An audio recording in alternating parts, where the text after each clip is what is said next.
Subsídios. Lições Bíblicas Adultos. Lição 10. A intercessão pelos Efésios. Prezados irmãos e irmãs, eu os cumprimento com a paz do Senhor. Vamos hoje à lição de número 10, a intercessão pelos Efésios. No capítulo 3, a partir do versículo de número 14 da Epístola aos Efésios, Paulo faz uma segunda oração em favor de seus leitores. Dessa vez, ele diz: por causa disso, me coloco de joelhos perante o Senhor Jesus Cristo. Ora, ele tinha acabado de fazer a revelação do mistério oculto, a igreja, formada por judeus e gentios, um só povo, cuja inimizade tinha sido anulada na cruz por meio da paz promovida por Cristo. E agora o apóstolo sente necessidade, outra vez, de interceder em favor daqueles irmãos. E o pedido de Paulo nesta oração é extremamente ousado. Ele diz assim, no verso 16, a oração dele: para que, segundo as riquezas da sua glória, Deus vos conceda as seguintes bênçãos. É importante destacar isso para os nossos alunos. Paulo diz assim, segundo as riquezas da sua glória. Quando ele se ajoelha, quando se prostra diante de Deus para fazer esta oração, ele está confiado que existem insondáveis riquezas disponíveis para o crente, à disposição para a igreja, e ele então se ajoelha para pedir isso a Deus. Aprendemos então com isso, meus irmãos, que não há nada impossível, não há nada que Deus não possa realizar, não há nada que Deus não possa fazer. E o pedido de Paulo está no seguinte sentido: ele pede para que a igreja seja corroborada de poder, ele pede para que Cristo habite na igreja por meio da fé, que a igreja esteja arraigada e fundada em amor e que a igreja possa compreender perfeitamente as bênçãos, a eleição, a unidade e o mistério oculto e tudo o mais que foi projetado por Deus. Então, a nossa lição se divide em 3 pontos. O primeiro pedido de Paulo, corroborados com o poder do Espírito. O segundo pedido, arraigados e fundados em amor. E o terceiro, um tópico que trata sobre a bênção de Deus que excede o pensamento humano. Então vamos a esse primeiro aspecto da oração de Paulo. Corroborados com o poder do Espírito. O apóstolo Paulo pede a Deus para que aquela igreja esteja cheia de poder, que aquela igreja seja revestida de poder, que o Espírito Santo seja pleno na vida da igreja. E aqui é importante salientar que o apóstolo Paulo não está dizendo que aquela igreja não tem poder. Ele não está dizendo que ela não tem o Espírito. Ele está pedindo a Deus que ela seja corroborada, que esse poder seja aumentado, que esta unção seja maior, que o Espírito Santo revigore a igreja continuamente. E esta lição precisamos aprender. Precisamos buscar a Deus continuamente para sermos revestidos de poder, corroborados de poder constantemente.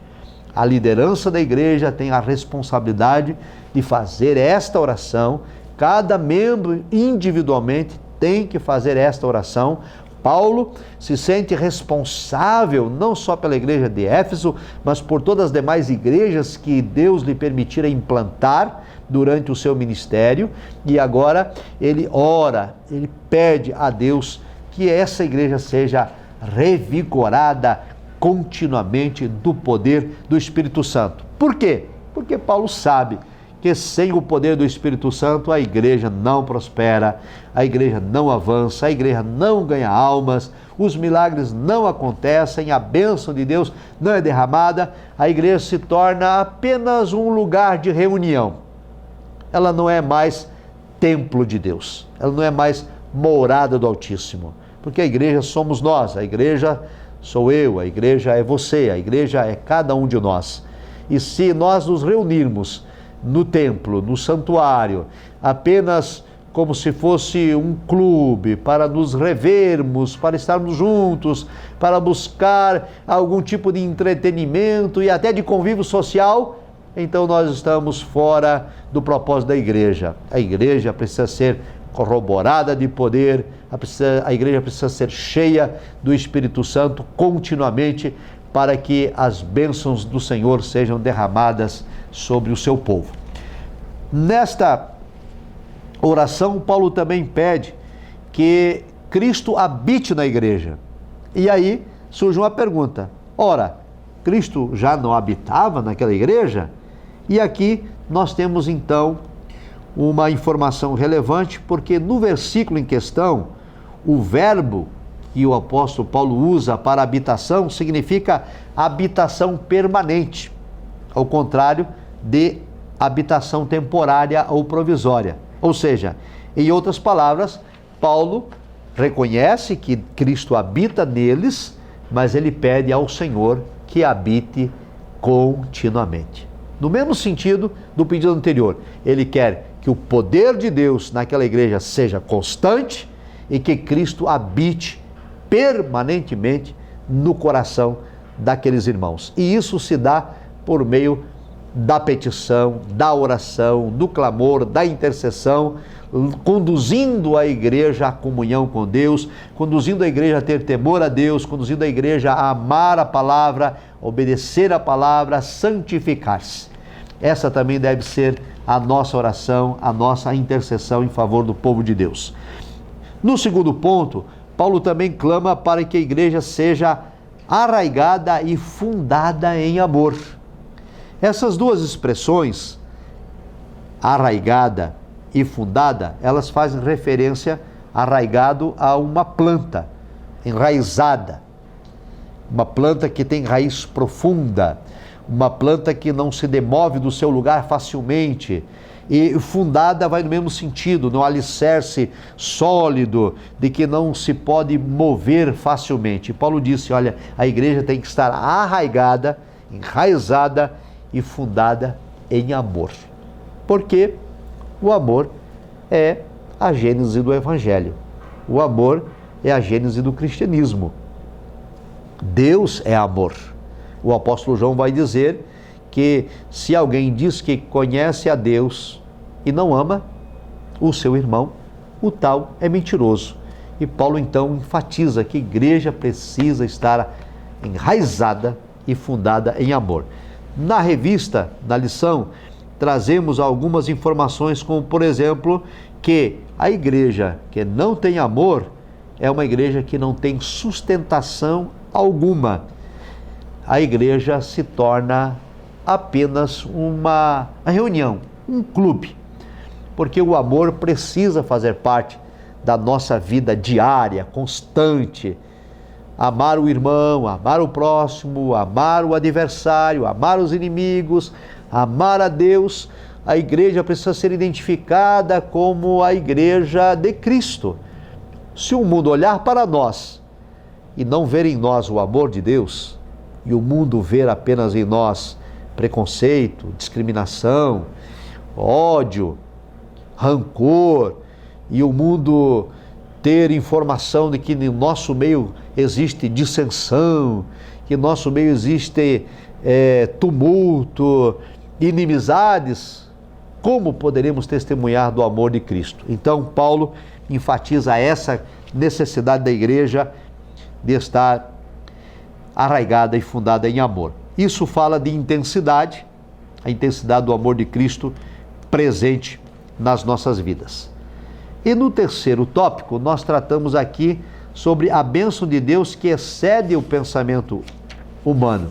Paulo, na sua oração, ele reconhece que está fazendo uma oração ousada, mas ele diz assim, no verso 20, ora, aquele que é poderoso para fazer tudo muito mais abundantemente, além daquilo que pedimos ou pensamos, segundo o poder que em nós opera, verso 21, a esse glória na igreja, por Cristo em todas as gerações, para todo sempre. A oração de Paulo é ousada, é uma oração profunda. Ele está pedindo, Deus, abençoa a igreja, que a igreja seja próspera espiritualmente, que ela seja corroborada de poder, que o teu Espírito Santo habite na plenitude na vida da igreja, que o Senhor Jesus habite na igreja diariamente, constantemente, e que essa igreja seja arraigada e fundamentada em amor. E nos parece que a petição de Paulo é extremamente ousada, como já citei.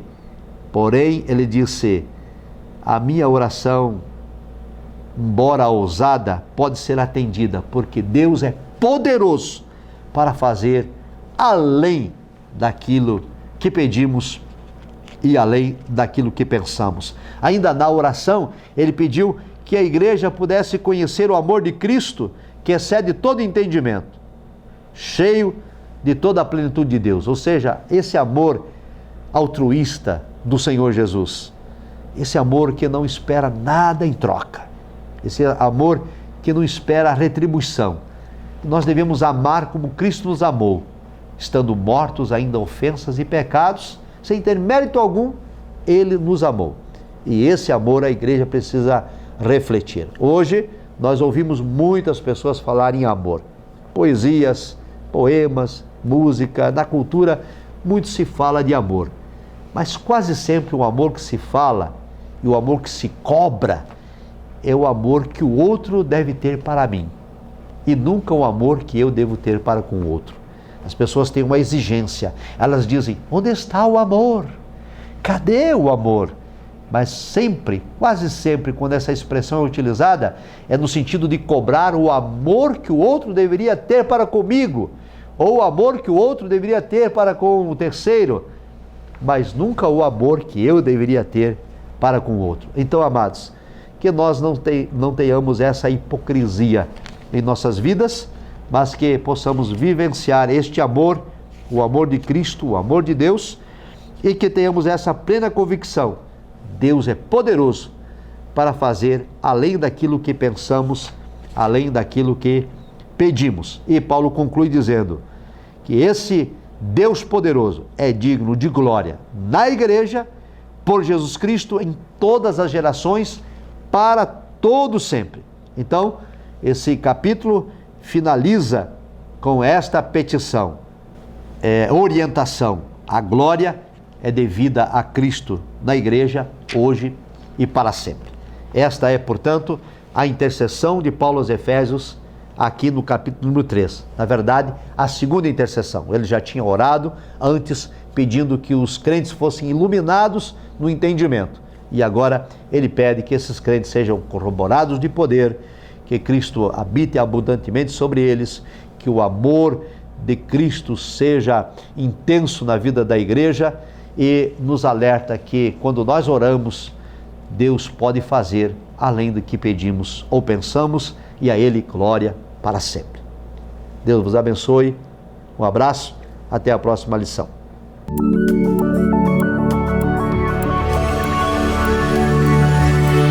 CPAD, a editora da Escola Dominical.